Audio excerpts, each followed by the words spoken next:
All right, please help me welcome back to the stage Alejandro Carrillo. He'll be talking about managing livestock for healthier soils, plant, communities, and the environment.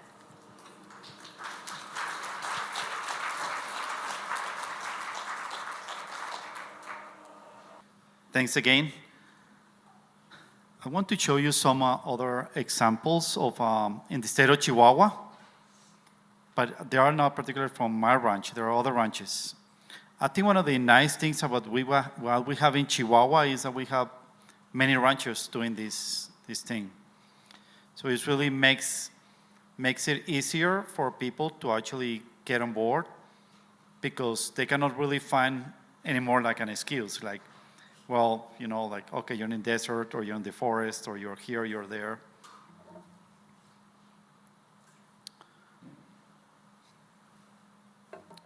Sometimes in very degraded land, we use bale grazing. The challenge with using bales is that you're gonna have like an explosion of growth, like grasses and annuals and things. So you gotta keep up with that explosion with a more intensive grazing. So sometimes the people just do bale grazing, but they don't really follow up with more intentional grazing, then it will go back to where it was. But this is just an example of they were using corn stalks on bare ground. You can see like high animal impact because all the cattle just concentrate on those bales. And then in the same year, they got this result. So for me, I think growing grass or growing plants is not difficult. The difficulty is to keep that going. So you see there's actually annuals, all annuals, but it's the beginning of the succession there. I'm not sure if you have seen this or not, but this is there's a lot of mining going on the mountain range in Chihuahua. And I got a friend who actually knows how to do this grazing, and he knows the owner of the mine. And he said, why don't we restore the place for the indigenous people? Okay, let's do it. So they brought cattle. Well, before I go there, you can see they put, it was all gravel, like rocks. So they put a little bit of layer of soil here. I know you can see that. And then they bring the cattle, very high densities of cattle. They give the cattle hay. They put some seeds on the feeder. And I understand that they also put some biological amendments there. I mean, there's a high ground. They got snow every year as well there. And now in the same year, this is an area that is about 25 inches per year. In the same year, they went from here to here. Actually, this project was awarded like an international award, because right now it's all green, and now they're planting some pine trees there. See, this is like the top view of what's going on there. Here is the places that they already grazed the previous year, and now here is the cattle, the new spots. So the point here is, folks, if we can grow grass on gravel, I think we can do it in other places, right? Because if you read about how many inches of soil you can build, the theory is going to say, well, 500 years. Well, maybe not. This is another rancher in Chihuahua where, if you see our state, I'm on the bottom, I'm on the low elevation, 4,500 feet. Then this ranch is in the middle, really nice grasslands, but they've been degraded as well. And then other examples that I have given you is on the high ground. It's all like high desert. So this guy was going to sell his ranch. He was kind of very upset. The cattle looked pretty bad. But I think one important thing here, folks, is the mentoring thing. I was very blessed when I came back to the ranch that I had really good mentors. They really made a big difference. I mean, that when you can grab the phone or call them and say, hey, what do you do here or there? That was the situation there. But this plate, well, my place gets like 9 inches per year. This plate gets about 12, 13 inches. That little bit of a difference, it makes a difference. Because with good mentoring and a little bit more precipitation, which you may say, well, it's not that much, but it's a lot for us, right? He transformed his ranch in 5 years. That's how his ranch looked like now.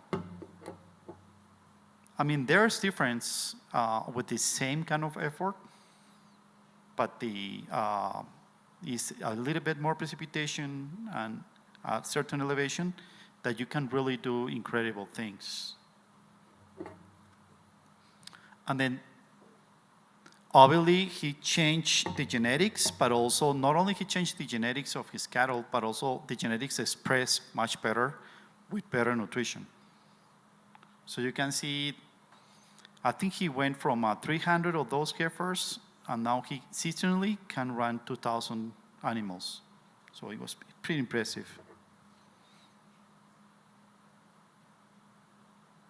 Now, one thing that I remember from this rancher, who's a friend of mine, when you go to his ranch, he has all like these side-by-sides and UTVs, but he always had the horse saddled up for you. He likes to ride the range. So we were here riding the range.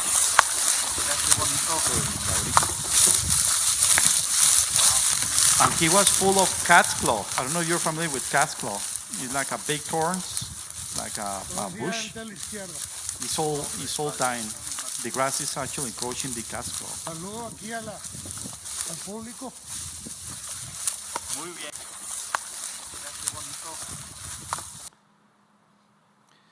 Now, I got another friend who actually has a ranch very similar to mine.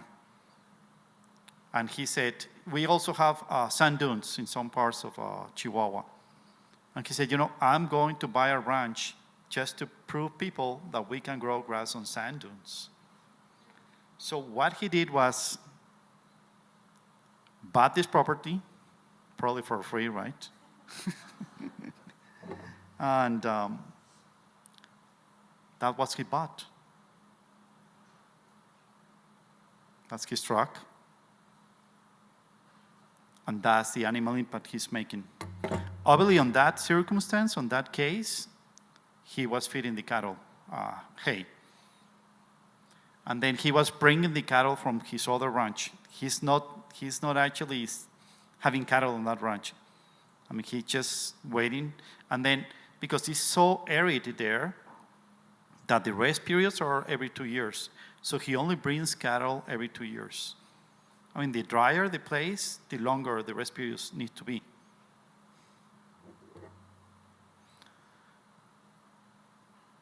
Then that is the road when he started. And that's how the road now looked like after a couple of years. With just one pass with the livestock, with the cattle, he was able to, I mean, he did not seed anything. Somehow, you know, nature put those grasses there. Now you can see the grass growing there. I'm just trying to give you more examples so you say, well, okay, yeah, I think it works.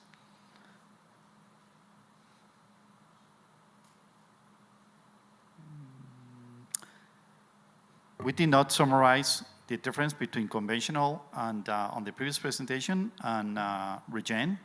So I just want to give you like a quick summary of the differences. Like, you have to have a good water system.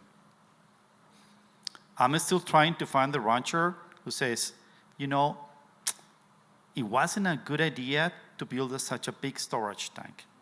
Or it was a terrible idea for me to go to 2 inch instead of 1 inch. Or, you know, like kind of, but I'm still trying to find a rancher who complains about, oh, I have such a big storage tank, or I have such a big water pipe. Because we know that you're gonna grow not only more grass, but also better grasses, you know, because the grasses will be able to actually get the mineral from the soils through microbiology. So you're gonna run more cattle. But really the real limit is how much flow rate, how much water you can provide to your cattle. The other is the education, like today, obviously, we're here, and also respecting nature, respecting because there's too much emphasis on killing things, on killing invasive things, instead of, and I want to give you an example there where we need to look, guys, at ourselves to see what's going on. Unfortunately, I have to tell you that the land is a reflection of our management. And there was one time where I was at the ranch, like a nice evening on the grasslands, and then there was this truck. I was with one of my cowboys, and there was this truck coming. And then he turned left, where, okay, yeah, this guy knows the roads because he was not the main road. And he was one of my neighbors, and he was like very upset, a bit of it like agitated. And he get out of his truck and he told me, I'm looking for someone to blame. And I say, so what's going on? My cows are dying. And I think it was you who's killing my cows. And I say, well, why? Because you don't vaccinate. And it's this bacteria flying to my cows and killing my cows. And I know he doesn't get along well with his aunts. I said, maybe it was your aunts. Yeah, I think so. So he went back to his truck, but he didn't pass like 1 minute when he went back, and he said, no, it was not my aunts because they vaccinate. I said, okay. But I wasn't really laughing or nothing like that. I was compassionate. I mean, I was just, and then I told him, I know who was the damn guy who's killing your cows. Okay, who was it? Get back to your truck, yeah. Drive to your house, yeah. Get into the bathroom and look at the mirror. That was the guy who's killing your cows. And he was not happy with that. And so he went back. And we usually talk to each other like once a week. He stopped talking to me for 2 months. Until eventually he called me and he said, you were right. My cows were dying because they didn't have anything to eat. So we like to blame something else, but we need to take responsibility, folks, for the way we manage the land and what kind of response we're giving back to the land. The land is always talking to us. I tell people, my goal is to walk barefoot in summer in the Chihuahuan desert. Yeah, you can laugh. Why? Because in our context, and I don't think it's much different here because I have seen it here, nature is going to be more aggressive the more we degrade the land. Nature is going to start sending us cactus, thorny things, very high temps, very cold temps, and all those things are actually poison plants, like these toxic plants. What is the message from nature? Stop doing what you're doing because I'm the one batting last, right? So in my environment, all the thorny plants are actually going away. So what I'm going to end up with, I'm going to end up with just grasslands and probably more friendly plants. The other thing is the long rest periods. When I talk on the first presentation about raising the bar, one of the problems that I see with ranchers is that they are happy with 20 different grasses. And then they see the grass growing and they raise again. But they never go over that number of different, more diversity of grasses. And that's one of the reasons why we actually provide a long rest period. Long rest period because that will actually allow the tall grasses, the cool season, the warm season grasses to fully express. Now, some people may be concerned about saying, yeah, Alejandro, but you're not grazing at the optimal point. And I understand the optimal point of a grass is when it's at a put stage, it's at an optimal point. There's a good balance between energy and protein. But we are betting more on diversity than anything else. I got a friend who actually is in South America in a more dry tropics. And these guys were giving 30 days of rest. I mean, a lot of rain during 6 months and not much rain on the next 6 months, but they got a lot of rain, 30 days. So he did a test on heifers. He was measuring the daily gains, and he went from 30 days to 70 days. Why? Because remember, the tropical grasses got really, really very rough, right? It's like a fine wood. When you go over that optimal point, he didn't care. He just said, okay, I'm going to measure the daily gains on the optimal point, and I'm going to measure the daily gains on twice as much as rest. Remember, context, right? Is nothing compared to the rest we need here. Well, the heifers actually gain more on a longer rest period. Why? Because suddenly he realized that he was getting more diversity of plants with twice as much. So what sometimes we don't realize is that we are overgrazing the succession of more diversity of plants. We work with the bird conservancy organizations, and they do transects every year. So 10 years ago, we used to have only 20 different grasses. Nowadays, we have 80 different grasses. So we are all for diversity of plants. We have way more paddocks than we used to have. And well, let's see what else.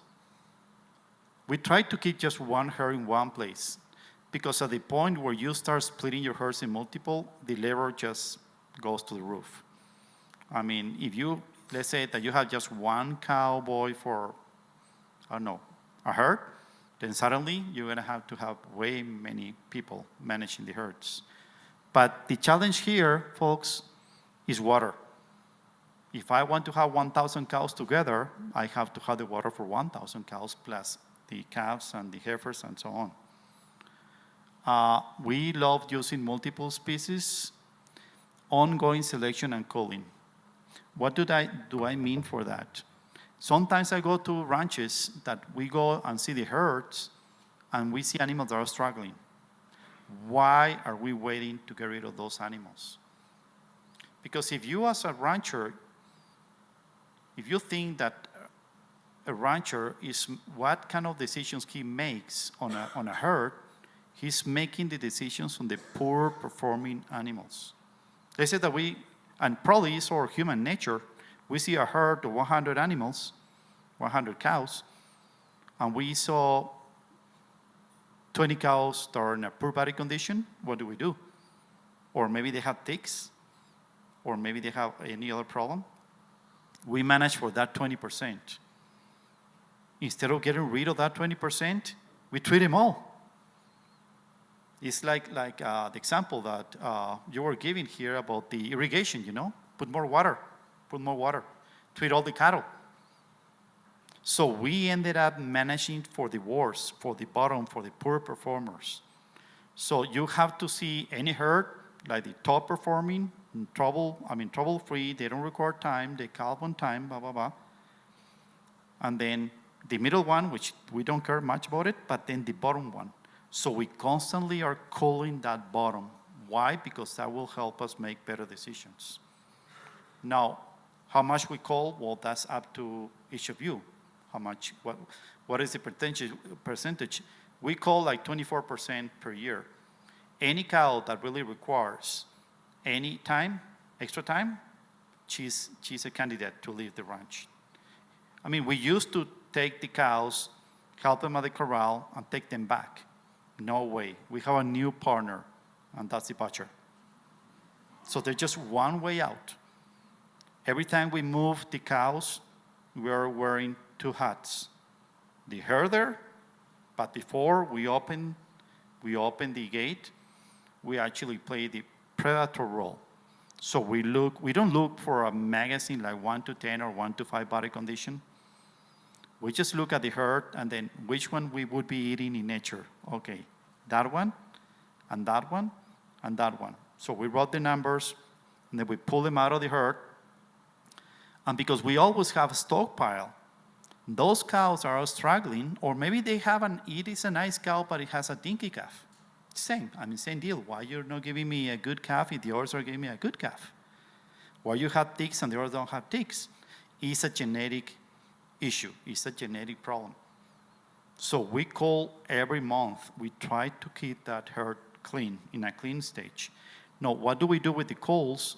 We put those coals in a nice, larger, well-rested pasture, and they bounce back. They recover, because now you're giving them like whole salad of, whatever they want to choose. Eventually, we will go with the herd to work that spot, but you move away from soil building to performance. You want to get them back, and then you sell them. So we're constantly, that's what I mean with selection. Now, how do you put the genetics? See, if I tell you folks that I have Hereford or Angus, probably I would be lying to you. I have my ranch name and then the breed, because each of us need to develop their own breed. Because even if we have the same soil, health, grasses and everything, we are very particular in the way we manage. So every rancher really needs to develop their own genetics, because we as ranchers, we're dreaming about buying a bull and then hitting the ground running. I mean, that doesn't exist. You can buy a good bull, but that is just the beginning of a journey. I mean, yeah, it will put good genetics, but then it's a never-ending journey of improving genetics to be adapted to your environment.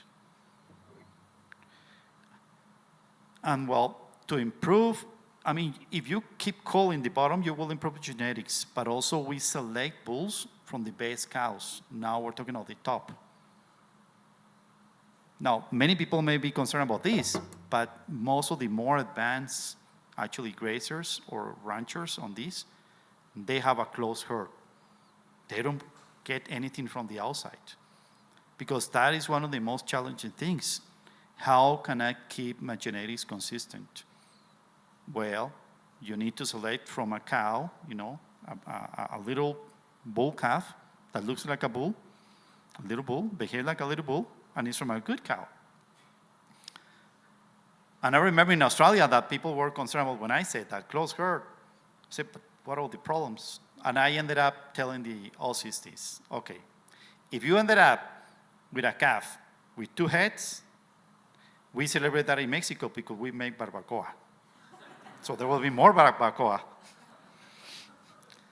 No, but it works. It works, folks. What else we have here? Obviously, we try to calve during the right time of the year, but that time of the year for you maybe spring, probably May, I don't know.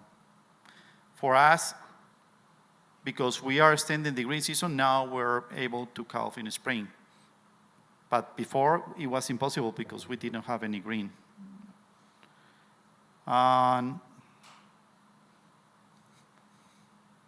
Yeah, this is important to have more experimentation in your ranch.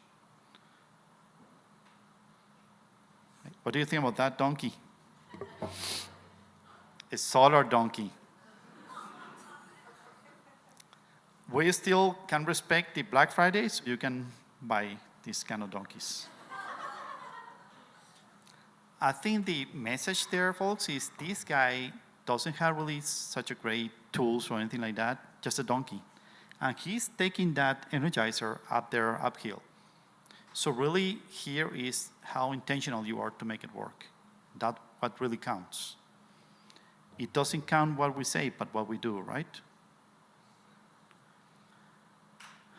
To give you a little bit of how we actually implement these things, we do some herding. Those are cows, not sheep. So we actually, in places that are really hard to fence, we actually drive the cattle after they got a drink, and then we place those cattle there. That's how we approach some canyons. We use a combination of that, and also a combination of polywire or permanent electric fence.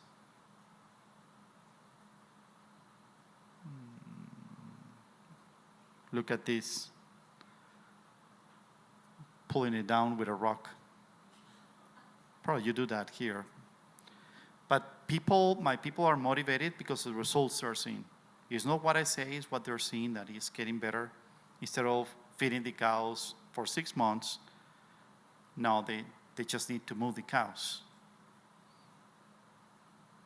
Look at that. These are for sale as well. Corner posts. So we use whatever is out there. We try to take advantage of what is out there. This is the kind of animal impact we make, for example, in our mountain range. I mean, like almost every square feet is impacted. Because it's not that we leave the cows that too long, it's just that they graze in a different pattern when they're in the slopes. They graze once and we're done. Now, how also the donkeys help us there? Because donkeys will graze always higher ground. Donkeys are like a big goats. So if your rain is actually falling from there, then you can stop the rain at the very top. Because now you have, for example, a donkey that actually can do that kind of work. I mean, can work the tops or very difficult spot for the cattle. See, we grazed pretty hard. As long as we can keep the cows happy, we try to take as much as possible. Now, why we added donkeys? Because donkeys can actually take a lot of stuff that the cows will not. Cows are more like spoiled, or I don't know, it's nature. But I don't think nobody has spoiled a donkey. I may be wrong. It's a donkey. And for me, that is not overgrazing. Overgrazing for me is staying too long in the same spot or returning too soon. And I see a lot of overgrazing, people rotating multiple times because they are not allowing nature to actually promote more diversity. See, poor cactus there.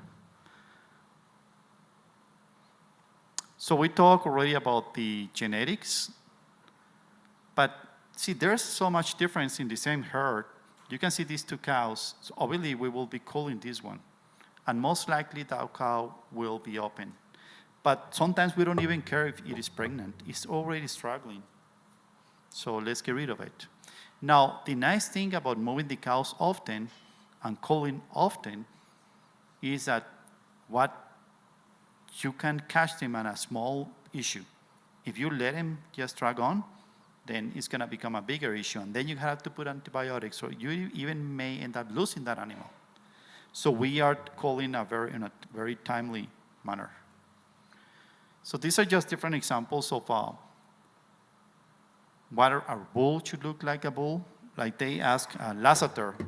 Probably you know Lasseter. He was from here, from Colorado. Very good rancher. And they ask him, hey, Lasseter, how a bull should look like and a cow should look like? Well, a bull should look like a bull and cow like a cow.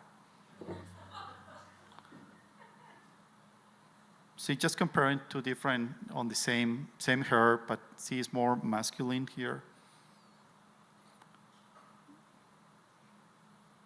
Look at these two bulls. Under the same conditions, this is more masculine and better condition than these bulls. And actually, this is a shorter bull, but it's heavier than the other one.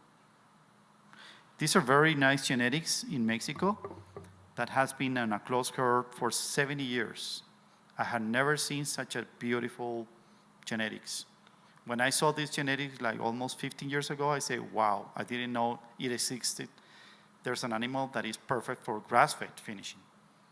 Because if we are having some issues with the grass-fed market, it's genetics, folks. It's genetics. You go to this ranch that is in a desert in Mexico, and they give you this nice T-bone, and it's whole marble T-bone. But this guy was so keen into calling. He bought 300 bulls from the US when he decided, Hereford bulls, when he decided to close the herd.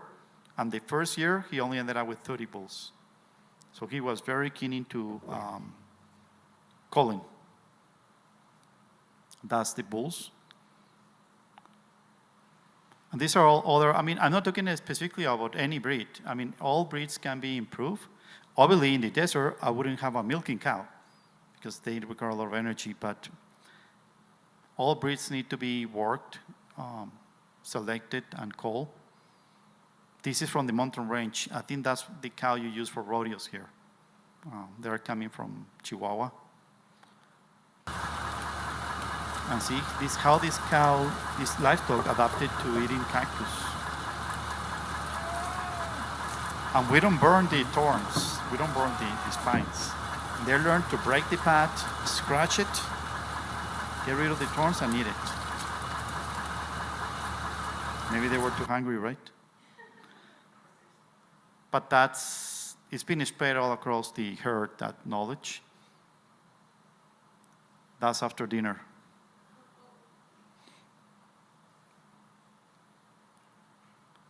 Well, we talk also about bison, right? Yeah, when I went to that ranch that has thousands of bisons, I thought that they all looked the same, but after a week, you start spotting some animals that are, oh my God, that cow is not looking good, or that bull is not looking good. Now, one thing, and well, this is more for ranchers, is we don't keep all bulls because they are only troublemakers. And I remember saying this in Australia, and one lady says, yeah, it's like this man. Why? Because all bulls, they like to fight. Young bulls, they do what they're supposed to do. They don't fight. And then the other thing why we don't keep like more than 3 years old, or even some people I know, they don't keep it more than 2 years old, is because if you're putting all that time on selecting and culling, why are you using a bull that is 7-year-old? You're using like the old genetics. So you're trying to actually get that genetic faster, you know?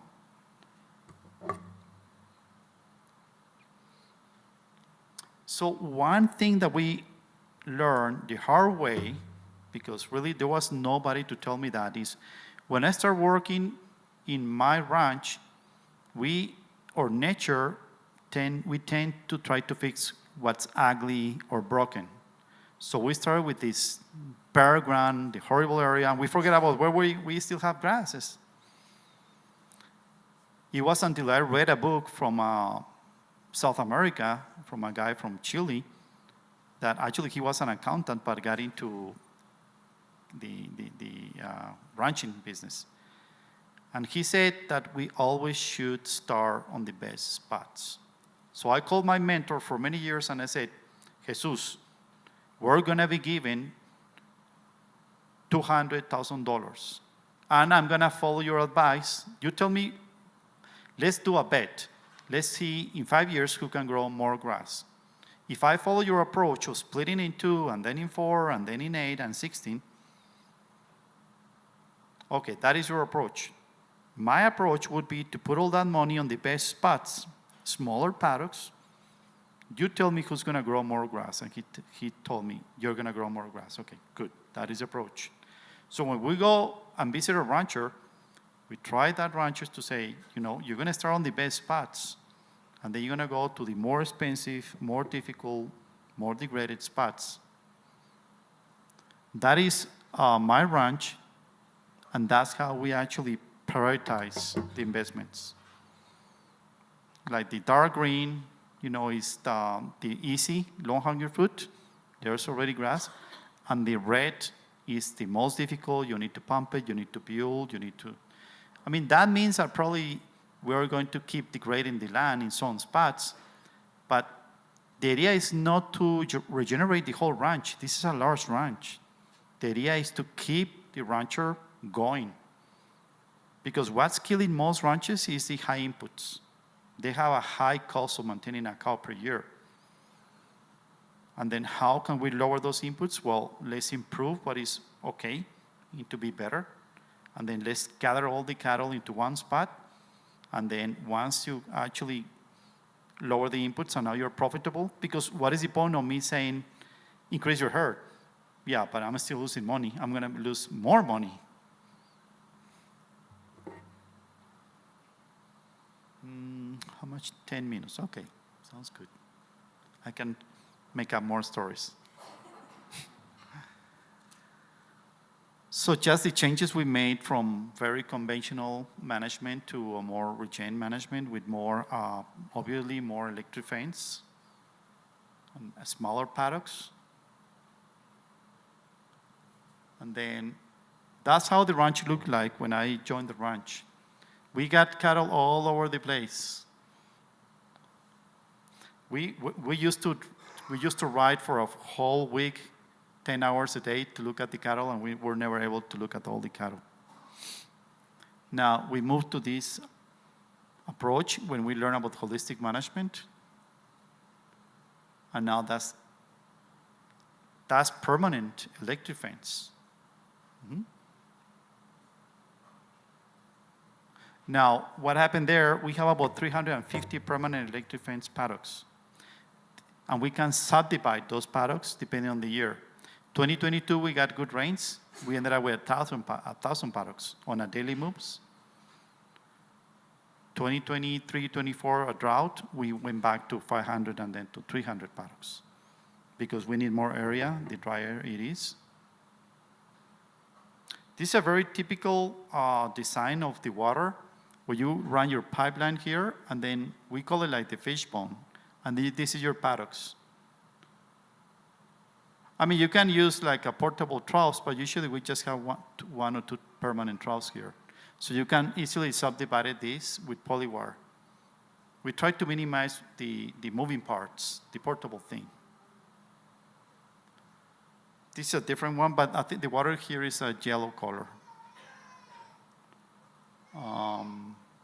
Corner posts. Just sharing with you like different tools that we use to build our permanent high tensile fences. They're very low maintenance fences. And then people have come up with different tools like this one,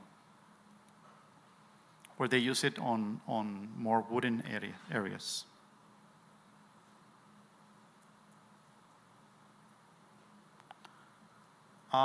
Water infrastructure is the most costly investment, any ranch, but it's the most important one. If you are going to spend money in something, it has to be in a good quality water infrastructure. Otherwise, your people is going to start spending a lot of time trying to keep up with that water.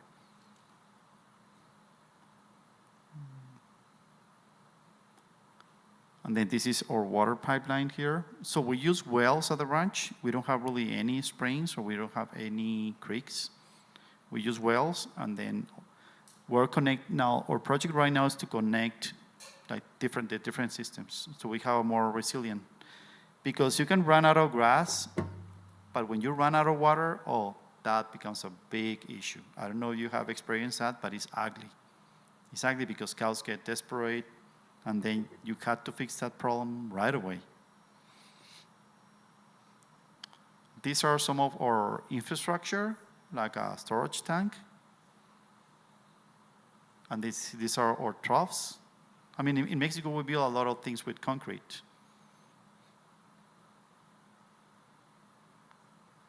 Well, in this case, the floating valve is here. And this is under the ground, so the cows don't mess up with it because they don't know where the bottom is. They don't get into it. And we also use these tanks, which are built by the Mennonite community that we have in Chihuahua. And there are different approaches. I mean, a lot of people come up with different portable troughs like those ones. I mean, like homemade. This is good for thorns, right?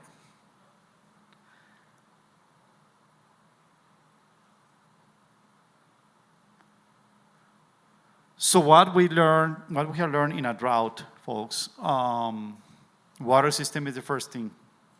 The water is just the very backbone on a drought. Many of these dry spells start because we run out of water. Or you have a pond there that you can use because it's dry or so on, even if you have the grass. We really love long rest periods, because we always know that we will have something for the cows to eat. Even if you have to supplement your cows, it will always be better to have grass than no grass at all. even if that grass is really not that high quality. Ongoing selection and culling, as I explained to you. I think that's very important to have adapted genetics when you're in a drought. And at the end of the growing season, to see, okay, do I have more grass than cows? Okay, I'm good. Otherwise, I have to destock. And then after 15 years of practicing this, what we have learned, there's really not such thing as having too much water. I mean, like, stock water. You need to put your money where you get more for your bank. And the other way to see that is, how do I protect my current capital or biological capital? Why am I investing at the beginning on the worst spots? I should protect where I still have grasses.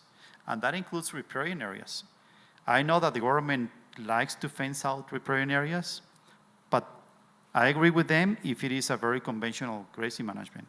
But with this grazing management, you will improve also those areas.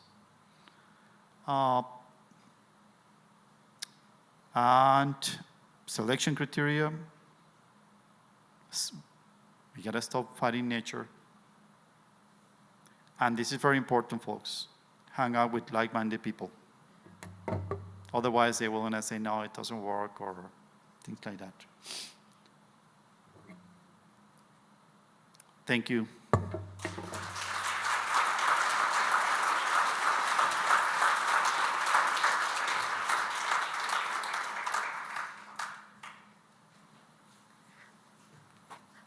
All right, Alejandro, a few questions for you. Do you supplement minerals and vitamins to your cattle? Yeah, we believe that most of the problems that we have on ranches is genetics and nutrition. So we believe that if we improve the soil and we improve the grasses, there's really no need to feed the cows anything, but we still provide sea salt. The sea salt, which is a good sea salt, I think it's called in the US C90. That's the only thing we supplement the cows. Now, what happened with the cows that may not make it? Well, they go to the pasture. Yeah, but that's the only thing we supplement. Well, we used to supplement for 6 months of the year. Now it's 5, 3, 2, 1, and 0. Yeah. Okay, next question. Can you think of any common regenerative agricultural strategies that aren't actually worth the time and money? Well, say that again. Can you think of any common regenerative strategies that aren't actually worth the time and money? Oh, good point. I know I'm mostly know about rangeland. So on rangeland, let's say in most of the western US, I wouldn't really never go for cover crops. It's a big risk, you know, because you don't know if it's gonna rain or not. And we have seen that where people recommend cover crops on rangeland and it fails. I mean, it feeds a lot of grasshoppers. So yeah, but I don't know what. Okay. How often are you out monitoring your cattle in these harsh conditions? Yeah, we are moving our cows nowadays twice a day. So we are looking at the cows 2 times per day. So it's a very close monitoring, because remember, our built-in flexibility, how we adapt to the changes in the environment, like even the seasons or the rainfall.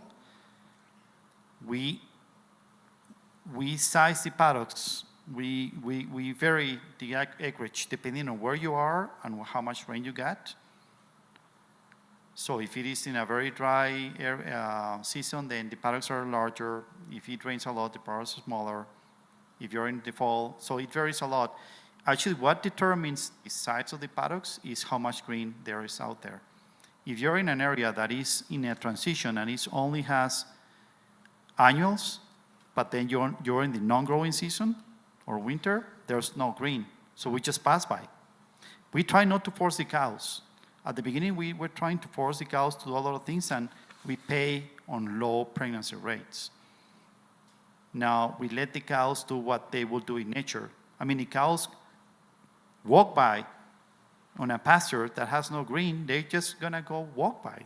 Why forcing us? Why we would force them? And that is because we don't give protein. And when you don't provide protein for the cows, there gotta be something green. Yeah.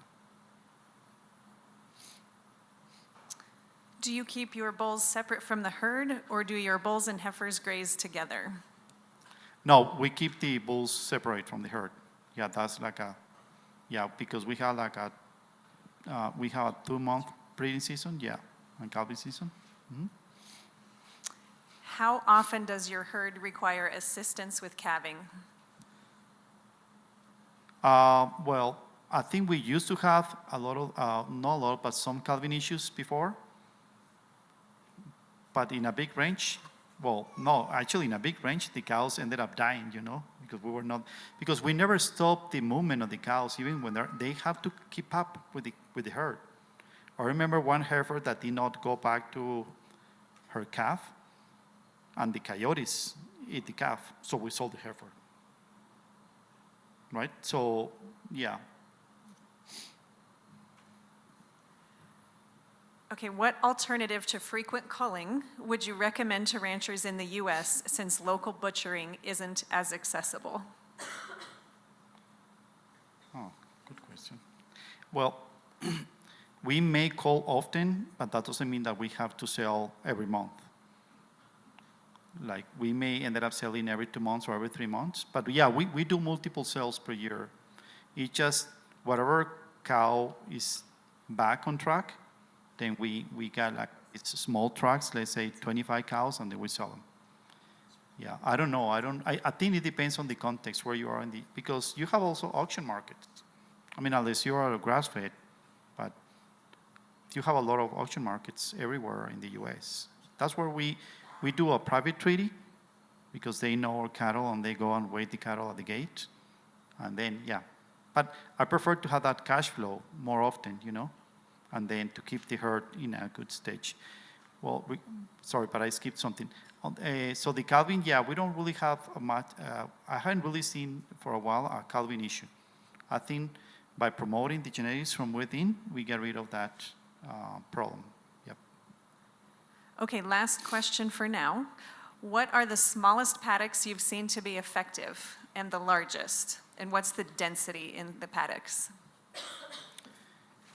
Usually at the ranch, we are about 50,000 pounds per acre, or between 50,000 and 200,000, but it really depends a lot on what is available. Like if it rains a lot, then we're gonna have 200, 300,000 pounds per acre. So we're not really keen into the pounds per acre, but more into, well, for us, the first thing is the well-being of the cow. And then eventually you're gonna start fixing the place, yep. All right, everybody help me thank Alejandro for another great presentation.